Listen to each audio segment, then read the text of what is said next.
Eileen's is a small set of franchises in the Midwest. And growing up in Concordia, Kansas, my dad is originally from Hastings, Nebraska. Eileen Harmon started the first Eileen's in Hastings, Nebraska. And so when we grow up and we'd have family come down from Hastings, or we would go up to Hastings, our family would always end up getting a big Eileen's cookie. And so we actually didn't open this store ourselves. This store was opened by another family. It became available for sale in 2023.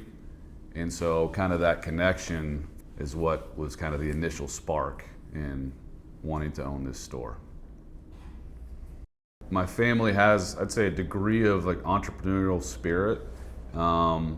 And with the connection of, like I said, most memories that involve family from Hastings, there's typically an Eileen's cookie or Eileen's cookies involved. And so getting to kind of jointly have this venture with my family and all of the memories of, my grandparents from Hastings are now deceased, but we have a bigger family. And so that's kind of what, this store isn't just a business that, can hopefully be or do well financially. It's something more than that that's got a little more meaning and kind of family tie and connection to.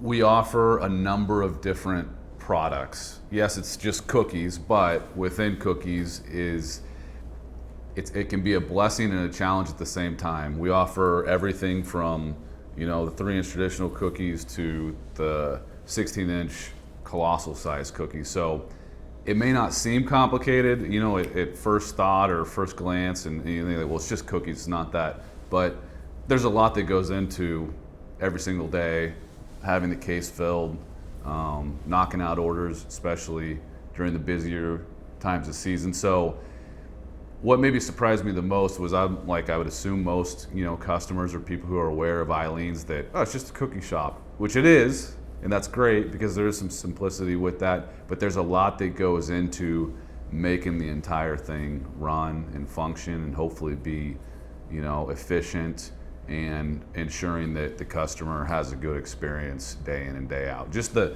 amount that goes into making it all happen, I would say, is maybe not surprising, but more than I initially would have guessed.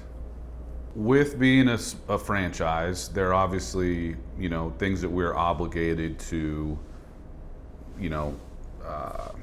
stay in line with or are required. We can't change recipes, we can't change bake times, those sorts of things.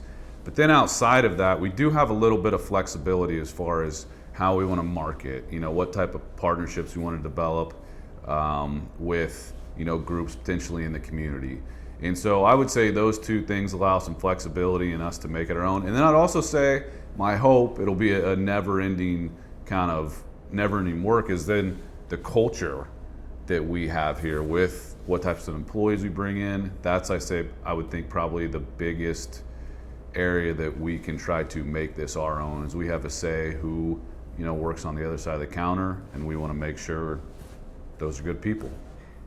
I just kind of wired, if you're going to do something, do a great job, or at a minimum do your best, and then whatever happens, happens. And so this is kind of what's in front of me right now in my life. And so if I'm going to do this, if we're going to do this, I want to try to do as well as we can. And so it's nothing crazy, it's nothing groundbreaking, but that's kind of what drives and motivates me.